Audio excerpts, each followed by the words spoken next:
Well, you knew the winning streak had to end at some time, but unfortunately, it comes at a bad time. Hello, everyone. Welcome to a Saturday matinee edition of Spits and Suds. I'm Gavin Spittle of 1053 The Fan. We say it all the time, and we just can't say it enough. Stick tap to you. Thank you so much for supporting Spits and Suds. Now more than ever, encourage your friends. There's a local hockey podcast. It's called Spits and Suds, and we are turning and burning episodes out. And wow, what a game today. And, you know,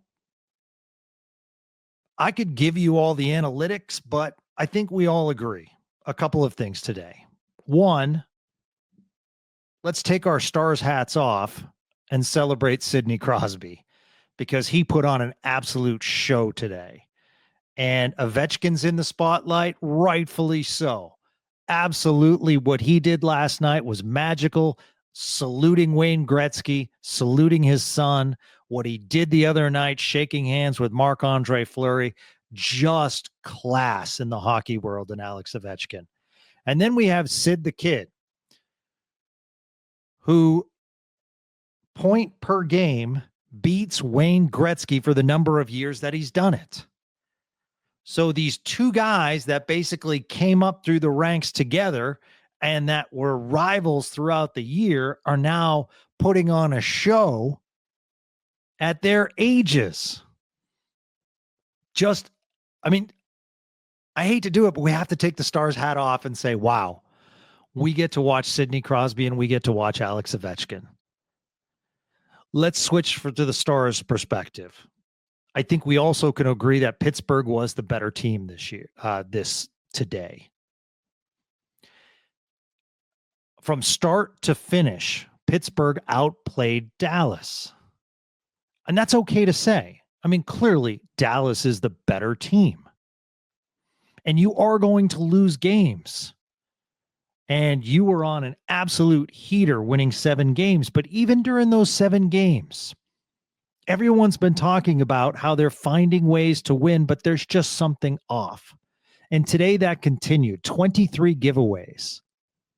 I feel like one of the strategies, specifically 5-on-5, where Pittsburgh has one of the worst goal differentials in the NHL. They are toward the bottom at 5-on-5 play. And the Stars only went on the power play twice. So there was a lot of 5-on-5 play. But the Stars were beat in several categories. And you can say, well, Gavin, these categories can be blown out of proportion. I don't disagree with you. But out hit 17-8, I didn't really see one hit by the Stars throughout the game. And when you're not playing well, a nice hit can get everyone going, can get the crowd pumping. I didn't see a lot of in-front activity in front of Tristan Jarry. I felt as though he had too many clean looks. And remember what happened the other night when the Stars were struggling against Nashville. And then Granlund streaks across the front of the net with that beautiful tip in between the legs. And then the Stars come out in the third period and just go crazy. And they had so much net front activity at that point. So I thought they struggled in that category. Face-offs. Usually the Stars, night after night, beat their opponents. But tonight, Pittsburgh, 57.8% to the Stars' 42.2%. Stars got beaten the circle a lot tonight. And then, of course, we talk about being outshot. Almost a 2-to-1 scale, 40-24. They just are not putting enough shots on net. I feel as though they're looking for that perfect pass to find the open man. And, you know, you have games and you have moments like Duchesne finding Dodonov that were absolutely beautiful for a power play goal. So that's a beautiful thing, but you got to get those shots off. We got to get over 30 shots. And then the careless errors. And you don't want to jump on this team because they're beating themselves up as it is. Okay, so let's go through. The first Sidney Crosby power play goal. How did it happen? It was a thing of beauty on the power play where Crosby actually made almost a complete circle and they cleared the area, and Crosby was left wide open due to the formation of the play. Beautiful pass by Malkin. He goes over the shoulder of DeSmith. Just a pretty power play goal. Credit Pittsburgh. But wait a minute. Let's think how they got on the power play. A needless Mason Marchment trip. Play was going the other way. Marchment down on his knees, trips up the player. And Pittsburgh goes on the power play. To me, that was a major error. Cody Ceci gets forechecked behind the net rather than being able to, and good hustle by Pittsburgh, who I thought hustled all game long. I mean, they're fighting. They're basically out of the playoff race, but they're not mathematically eliminated. And that team, led by Sidney Crosby in that room, is not going to give up. And the Stars should know that. In fact, Pete DeBoer mentions after this game that they were hungrier than us, which should not happen at this time of year. And I agree with him. So Ceci trying to wrap it around the boards, but due to the forecheck, Ceci gets deflected, goes in front of the net. Goal by Pittsburgh. Lyubushkin blows a tire.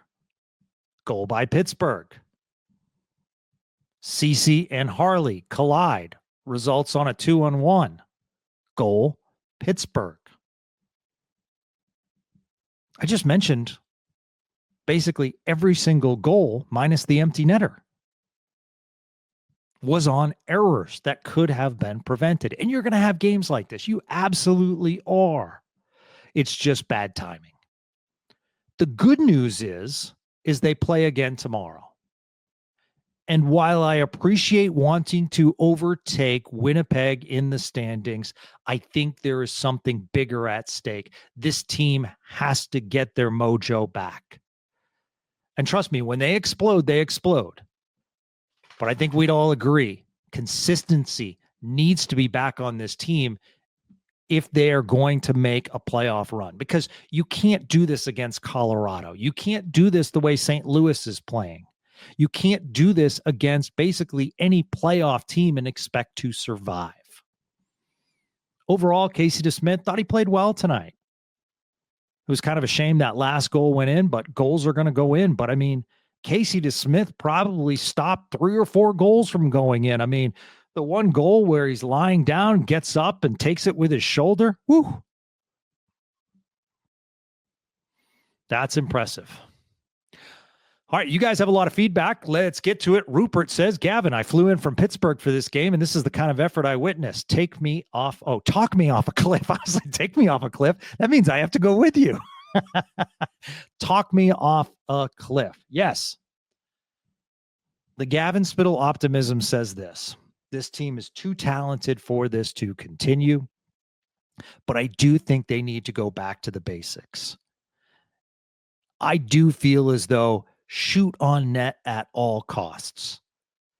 Get in front of the net and cause havoc. Draw more power plays because that's where we're good. That's where our talent shines. And show some physicality because that is what's going to ramp up the team. So if they do that, Rupert, I think that everything's going to be fine. But tonight, we saw something that we really haven't talked about lately, and that's defensive liabilities. Say that 5 times fast. Defensive liabilities. And you really missed Miro Heiskanen tonight. And kudos to Thomas Harley. He put that on his shoulders, that last goal. And that's tough to hear because he is putting so much on his shoulders as it is. I mean, Thomas Harley is logging minutes. He's PP number 1. He's basically defenseman number 1 with Lindell. He's got a lot of pressure on him. So he was emotional after the game, and that's what you want. But you have Ottinger in net in Minnesota tomorrow. Here we go. That's what I say. That's my let me grab you and hold you back and say, you know what? let's see this team. Remember how they respond after losses with Pete DeBoer. They respond extremely well. That's going to be a long flight, but sometimes going on the road is what you need. Sometimes getting your mojo back, it takes a long flight. It takes a quick turnaround. It takes going in and dominating a Minnesota Wild team, which is struggling right now, fighting to still make the playoffs, injured. They need to put it on Minnesota in multiple ways tomorrow. Howie Hay says, play with fire enough and you'll get burned. Such sloppy defensive play, especially in the third. 3 disastrous turnovers. Glad they have a quick turnaround here. Yeah, absolutely, my friend. Really glad as well. And yeah, disastrous turnovers. You can't let it happen. Sometimes it does happen. Unfortunately, today, it happened in one game. UK Dallas Stars fanatics. Is this a wake-up call for the Stars? It should be. Absolutely. I mean, but we have to remember they just won 7 in a row. So, yeah. If I told you during this stretch the Stars would be 7-1, would you guys be like, nah, we should be 8-0? No, you wouldn't say that. So we have to take a step back and realize that this is one of the better teams record-wise in the NHL since January 1st. Goes on to say they've been below par for some time now, consistently being outshot in games, but still managing to squeeze out wins. Had to come back and bite them at some point. Will we bounce back from it tomorrow? I hope so. Will it be enough to catch the Jets? You just have to worry about winning and then not worry about what the Jets do. So many people were disappointed at about Vegas the other night. And of course I was as well. But we have to remember, Winnipeg's been on top of the Central Division for a reason. And by the way, we talk about Pittsburgh outplaying the Stars. Winnipeg has way outplayed the Stars in those head-to-head matchups. So, Winnipeg's really good. And they're fighting right now. And the talk of Winnipeg is this game next Thursday. So Stars got to get their mojo going. And Thursday's going to be a big game, regardless. Millsy, I wanted more from the top line today. Crazy that the Stars defenseman left to Smith hanging out to dry in the third. Happy to see Dadonov get a Hattie, though. Sky isn't falling, but that was an opportunity in hand that carelessly slipped away. Sid was Sid. Yeah, Sid was Sid, and he's awesome. Yes, credit to Evgeny Dadonov. I talked about him the other night on the podcast about how he needed to get going, and boy, did he get going. I thought he looked really, really good. That fourth line today probably was the Stars' best line all day. Thought Blackwell played well, thought Beck played well. To me, that was the line. But yeah, when you look at the big guns for Pittsburgh and you look at what Crosby did, how Malkin was contributing, that's really impressive. When you go down their box score, their top lines, Rust with a point as well. He was +3 on the day. So you look at their top line and Pittsburgh dominated. And then you look at the top players for the Dallas Stars. Rope Hintz, -2, no points. And then you look at Wyatt Johnston, no points, -2. So it clearly is, a situation where they came out and their best players shined, -3 for Mikko Rantanen. So it's just one game, but the big guns of the Stars, who have been playing extremely well lately, did not play well today. So, but they know that they'll get it back. And you're right, Millsy.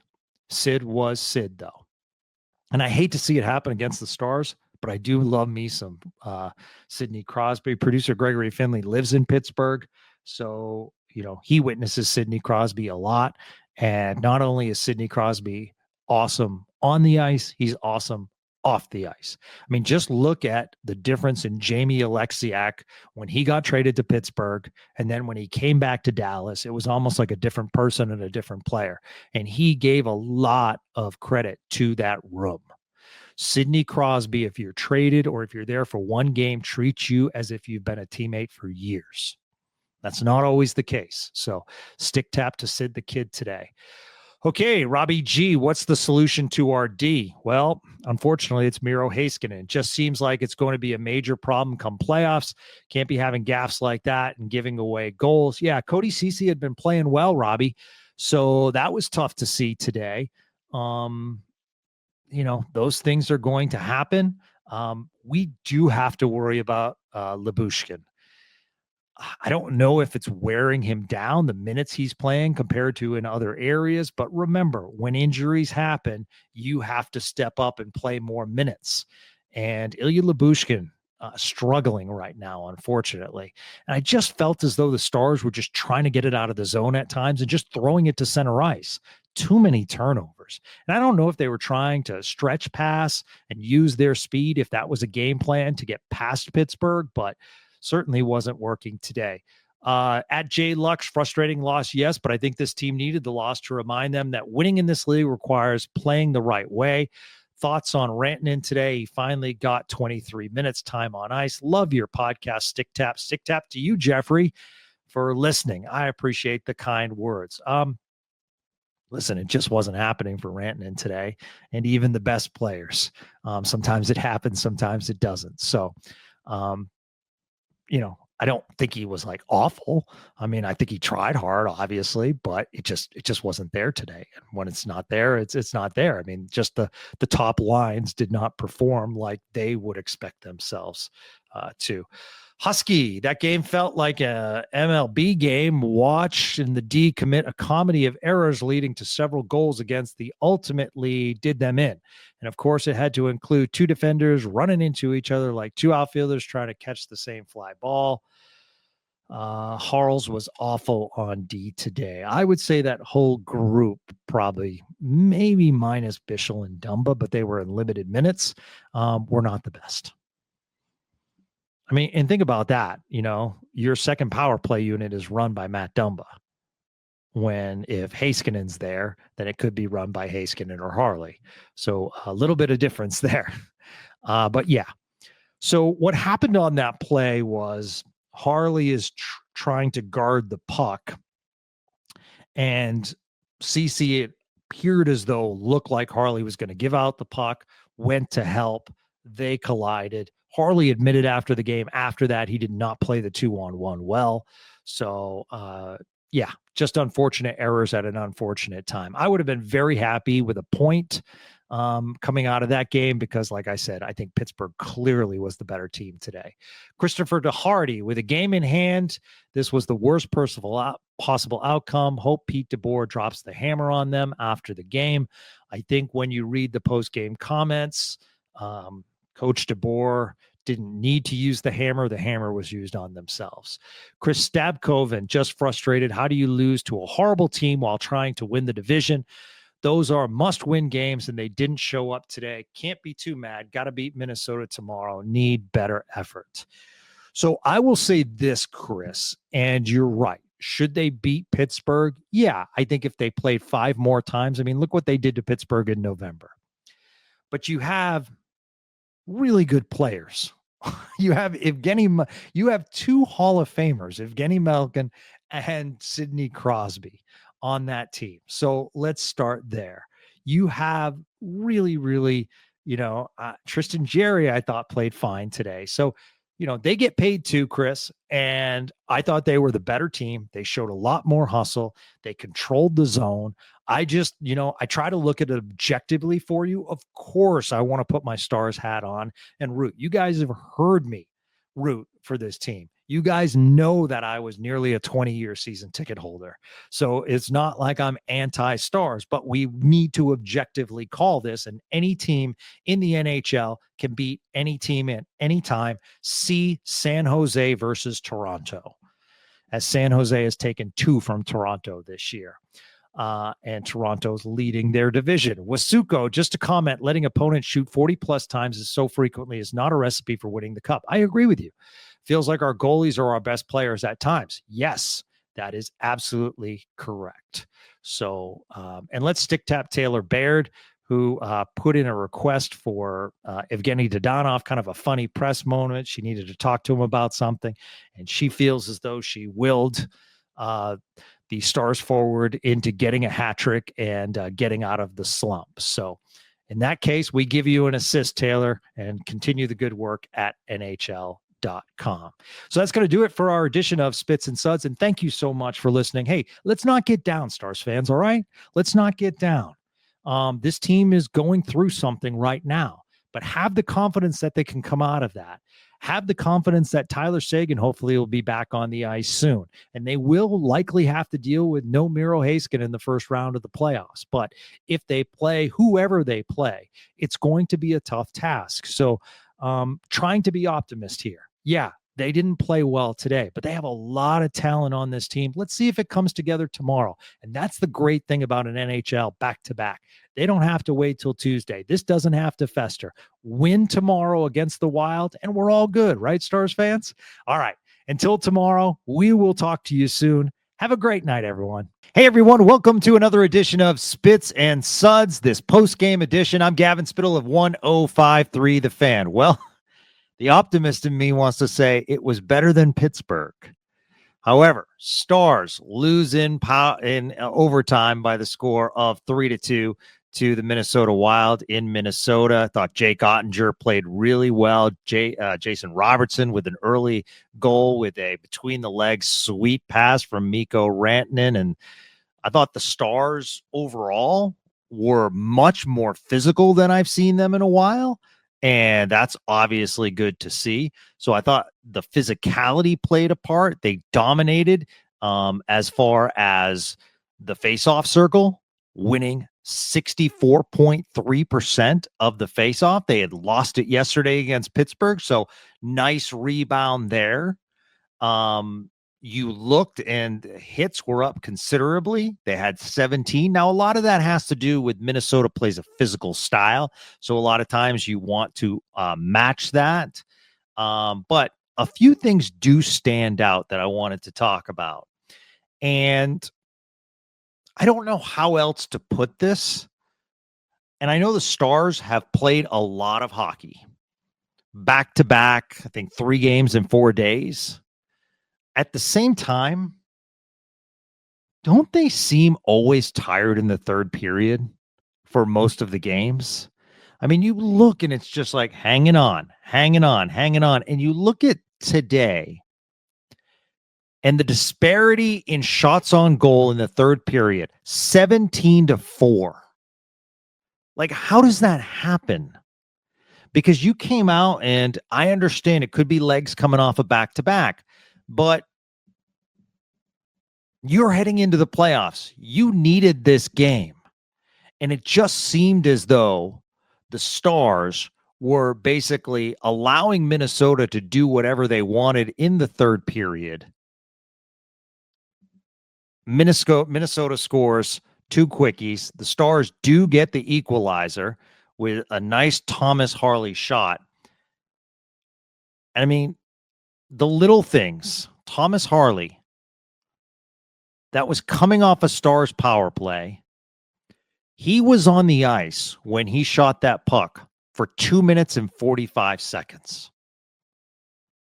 That is logging some serious ice time at one point. He put it on net, deflects off of Zach Bogosian. Good things happen when you put shots on net. So I thought that was good. And then they go to overtime. And that brings up a second issue that Pete DeBoer brought up after the game.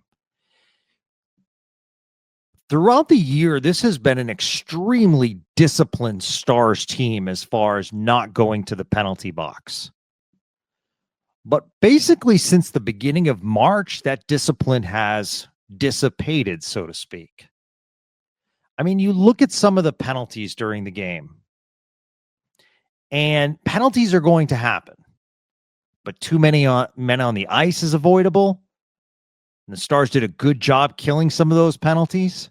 But it comes back to eventually get to you. I mean, the Liam Bichsel trip against Ryan Hartman sold it extremely well.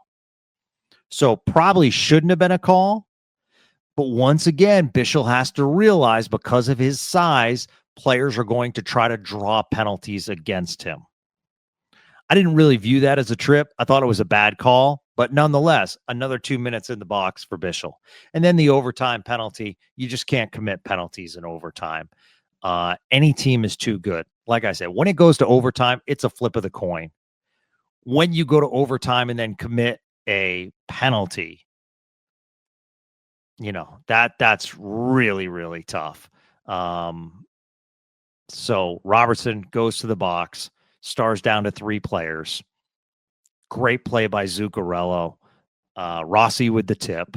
And it was just a really well-designed play that the Minnesota Wild executed it, and they end up winning the game 3-2. But to me, the effort was certainly there more than Pittsburgh. However, I do want to ask you guys this. Like, I get it. Still want to finish in first. Makes total sense. The road to the cup is easier if you play Minnesota in the first round rather than Colorado. You're 3 points back. This weekend was crucial because you did have a game in hand, and that's gone now. So you'd hope that Winnipeg would hopefully lose again, which you can't count on, but before heading into Dallas. They play the Blues tomorrow night. So big game. That's in Winnipeg. Blues are hottest team in the NHL.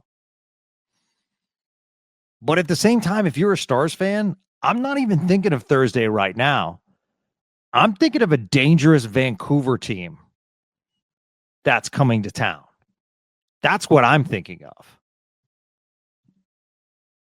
They need to beat Vancouver to even worry about Winnipeg. And the way this team's going, that is not a shoo-in. The other thing I want to talk about is I understand first place. Great. But I think this team, more than finishing in first place, has to be more concerned with getting their mojo back. Because this is a team that has explosive abilities. But we're just not seeing it right now. This is a team that is disciplined and they're spending time in the penalty box. This is a team that prides themselves on defensive ability and there are defensive breakdowns. And I understand the Miro Heiskanen injury, but injuries happen throughout the NHL. So to me, I understand about Winnipeg, but I want to see a complete game. Because first period and most of the second period, I was in on this team. I'm like, this is good. But I hated to look at the scoreboard and it was only 1-0.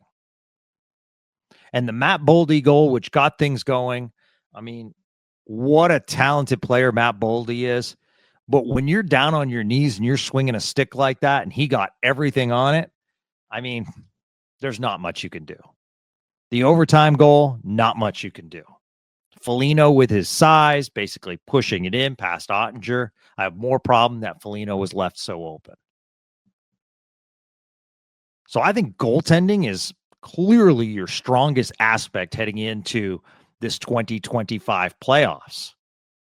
Like, Ottinger and DeSmith are playing so well. Ottinger after the game, slamming his stick against the boards. He made some great saves in this game.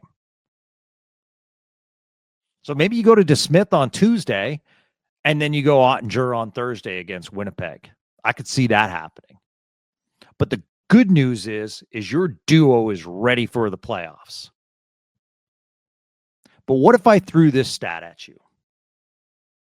That the Minnesota Wild are at the bottom of the NHL as far as killing penalties while at home. In fact, I think they're 31st. But yet, when we look at it at the end of the day, Stars blanked on the power play. Those are situations that you have to take care of. You can't go 0 for 4 on a power play. And this is a banged up Minnesota team. This is a Minnesota team that was missing key players. So I think it's a missed opportunity. I'm not saying they played bad. They got a point on the road. Obviously, back-to-backs are tough this time of year. Hell, 5 games in 7 days is brutal this time of year when you're fighting for playoff position. But every team goes through these stretches. At the end of the day, they all play 82. So hopefully they can come out on Tuesday with some fresh legs because they're going to need it against Vancouver. And then Thursday against Winnipeg, if we need, obviously, St. Louis to beat Winnipeg in Winnipeg, and that would set up for a lot of fun on Thursday. And then after that, as far as a Stars perspective, you have Utah, pesky team. You have them at home, though. Then you're at Detroit and you're at Nashville. I would say these are winnable games, but the Stars just haven't been playing well enough to say, oh, yeah, they'll beat that. Oh, yeah, they'll beat that, because they're struggling against non-playoff teams, minus the domination they had 5-1 and 3-1 in Seattle. So I think it's time to get right. Good to see Jamie Benn back. Drew some penalties, but you need your big guns to perform. You need your big guns to take over the game. Specifically, without a Miro Heiskanen there, you need offensively to take care of the opportunities given. And you just haven't been able to do that over the weekend. Just a tough weekend for your top lines. I mean, sustainability-wise,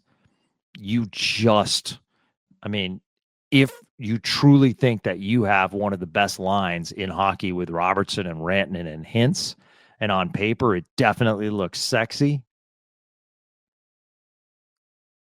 but you saw that they were blanked yesterday, and Robertson did get on there with Rantanen. So Rantanen with an assist, Robertson with a goal, Hintz blanked. We did need to mention Matt Duchene, who set his own personal record for most assists in a season. That is absolutely amazing. So stick tap to Matt Duchene and his play this year. He just continues to be, I don't know how else to say it, like such value for this Stars team, to the point where, as I continue to mention on this podcast, Matt Duchene needs to be, to me, your number one target in the offseason.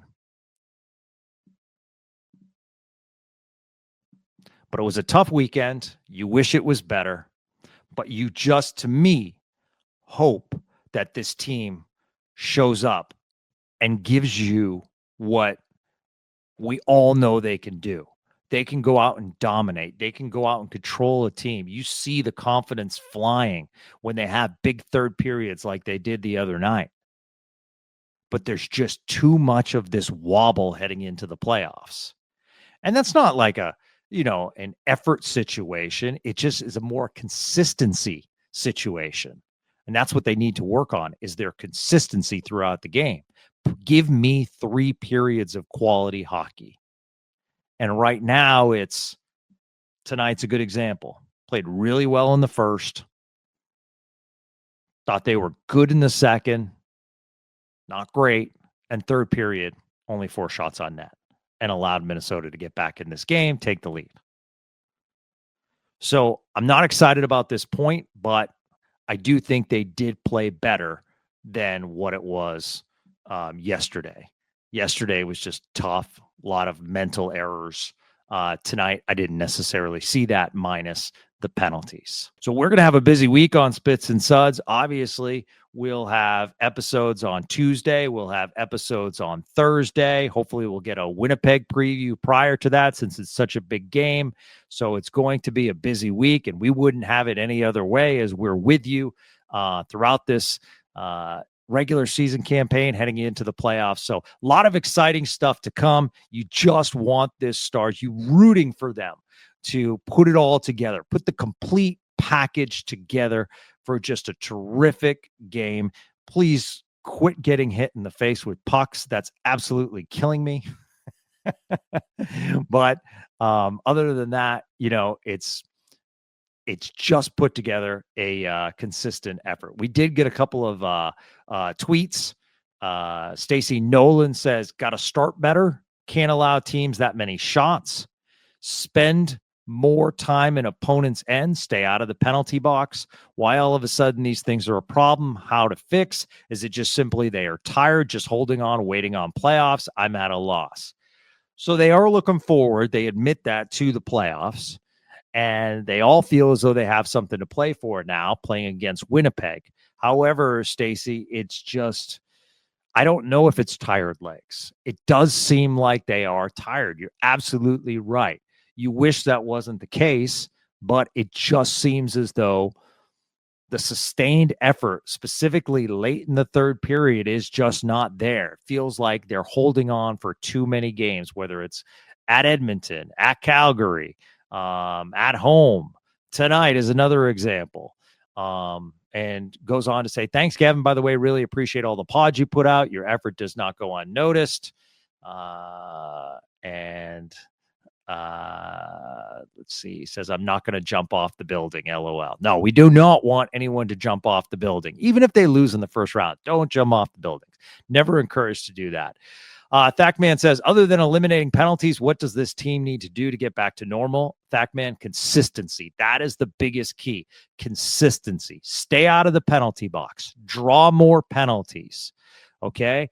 Quit the mental errors. Just simplify the game. I kind of touched on it yesterday. I would love to see this team simplify the game. You should go out and have one of your goals as, we want to win shots on net. Like, put pucks on net. We saw the third period goal by Harley. That was an innocent shot that deflected off the leg of Bogosian. Okay. That shot was not going in, but good things happen when you put pucks on net. Now, for 2 periods, they were kind of even with Minnesota as far as shots, but on the third period, the offense just went away. Thackman says, where is the depth scoring gone from the team? Those are my thoughts after the game. I mean, Thackman is not coming from the top. That's the problem. You need your top guys to take over. As much as you'd love to say, like, depth scoring on the third and fourth lines, those are bonus at this point. But you need your Wyatt Johnston, who has been terrific this year. Jamie Benn's got to get going. And I'm not trying to knock the captain, but we've been talking about sitting on $3.99 for a while. That has been a long time. So we need captain to get going.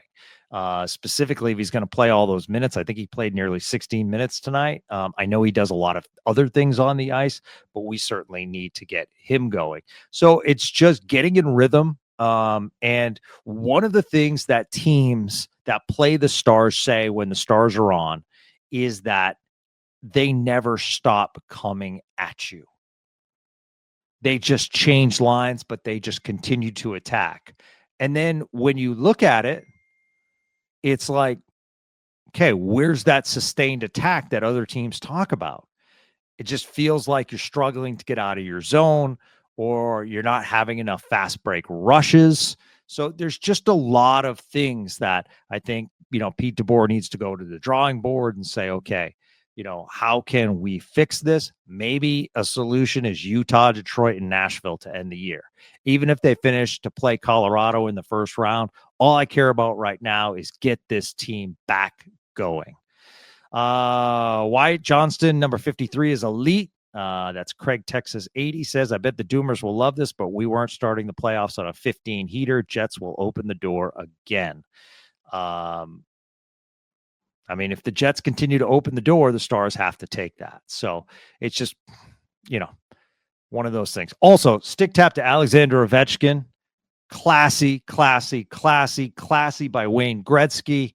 I love the fact that Ovechkin passed Gretzky for this reason, because it reminds everyone and reminds a lot of the youth for the first time how great of a player Wayne Gretzky was and he's called the Great One for a reason. And someone asked me, in fact, it was Fuzzy Wuzzy Boom Boom, brought it up. He said he was having a discussion with his buds, and they asked the question, should 8, meaning Alex Ovechkin, be retired at every stadium? And my response was the following. Like, if you're going to do that, then 99 has to be 99, unless it's something that happens in history where, like, for instance, if the NHL decided to retire Johnny Gaudreau's number all across the league, classy. But as far as, like, a situation with Wayne, if you're going to retire Ovechkin, you need to record, then it's like, okay, who's next from the past? And that's the problem you run into. So I wouldn't, say that. Then if Crosby retires, do you retire 87? So it is pretty fascinating. Also in the Washington Capitals, like, calling him the GOAT, and scoring goals are sexy. And I don't want to take anything away from Alex Ovechkin, what he's doing. I mean, he's nearly got 50 goals on the year. That is incredible, especially for the time that he was out. However, there does come a point where it's like, GOAT, I can't say that, because I don't know if his two-way play has impressed me enough to call him the greatest of all time. Is he top 5? I think there's a great argument there. Absolutely. But I think you got to look at Crosby. Obviously, you got to look at Gretzky. And Gretzky was so impressive in what he was speaking. And, a lot of people often thought of Wayne Gretzky as an assist guy too. And that's what's interesting, is not just a goal scorer. So I think it's fascinating. But the good news is people are chatting about hockey in a positive way, talking about the record, talking about how great Ovechkin is. Doesn't look like he's slowing down, which is awesome. So you, like, add all this stuff up, and it's a great time to be a hockey fan. I mean, look what's happened this year. The Stars were in Finland, and that was a showcase. The Four Nations, obviously a massive success. The Stadium and Series and Winter Classic, big successes. When you look at the trade deadline, the Mikko Rantanen news went all across the sports world, not just locally. So all these things, like, put together, has put the NHL in the spotlight on a consistent basis. And that's what we want. And that's what I love about the Ovechkin all-time record. It put hockey in the spotlight. I wish it put it in more, but at the same time, hockey is fighting to be in the spotlight, and that's all we can ask for. And it was brought up by Elliot Friedman on Hockey Night in Canada last night. A really, really interesting idea, as far as, baseball has their hot stove meetings where they meet in one city. And there was some chatter about an idea, and everyone on the Hockey Night in Canada panel loved it. And I absolutely love this as well. So you have the NHL awards, and then you have the NHL draft, and then you have, you have separate GM meetings, but that's more for, like, rule changes and everything. So what Elliot was bringing up was small talk, as far as combining and doing an NHL offseason big, like, hot stove, where trades can happen, free agents can sign, or that's where agreements are made. And you combine that with the NHL draft, as well as the NHL awards. So one city gets 3 events. Because making the NHL draft, to me, like, stay at home, I just don't like that. Because I think it's great you go to the, I like that old school. You're on the floor, like, at tables. You're bringing everyone up, introducing these players sitting in stadiums, fans being able to watch it. I love that. And I just hate the way that they're doing the new system. I never want anything in hockey to flop, but I do hope that this creates chatter for what I'm talking about, because 3 events in one city, the NHL would take over. And can you imagine, with the trade deadline like it is, if you put together a hot stove kind of meetings where GMs can get together with players and agents, and you could have wheeling and dealing right before unrestricted and restricted free agency. Wow, that's sexy. And then cities can bid on it. I love this idea. So I'm so glad that that was brought to the forefront on Hockey Night in Canada. I hope it's talked about more. So I've taken enough time, and we'll be back with a lot more podcasts tonight. I did want to thank you all for the chatter, for the emails, for everything you guys do, for the tweets. You guys are making this happen. This is absolutely wonderful. We'll have to get David Castillo on the show this week. Robert Tiffin was great last week. Sean Shapiro with his appearances are absolutely wonderful. And we're also talking a lot of hockey on 105.3 The Fan. The guys had Leah Simakopoulos on previewing the game earlier today on The Fan. So it is great that hockey is being talked about on in Dallas-Fort Worth. So until our next conversation, we will talk to you soon. Have a great day, everyone.